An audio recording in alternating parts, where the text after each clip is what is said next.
আসসালামু আলাইকুম ভাই ও বন্ধুরা, আশা করি আপনারা সবাই ভালো আছেন। আজকে আপনাদের দেখাবো আমি কিভাবে দুইটা পাইপের টুকরাকে ফিট আপ করে। তো এই তো আপনারা দেখতে পাচ্ছেন যে একজন যে ওয়েল্ডিংটা করছে, এই তো আপনারা দেখতে পাচ্ছেন। আর সবারই এটা করতে হবে, যারা মূলত ওয়েল্ডার তারা আগে পেলেট হোক বা পাইপ হোক, আগে এই টেকিনটা দিয়ে ফিট আপটা করতে হবে।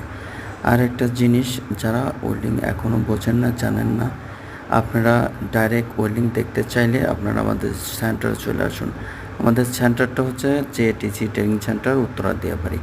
এবং অবশ্যই বলবেন যে এটা কি ওয়েল্ডিং ওরা করতে যাচ্ছে, অবশ্যই কমেন্ট বক্সে কমেন্ট করে জানাবেন। ধন্যবাদ।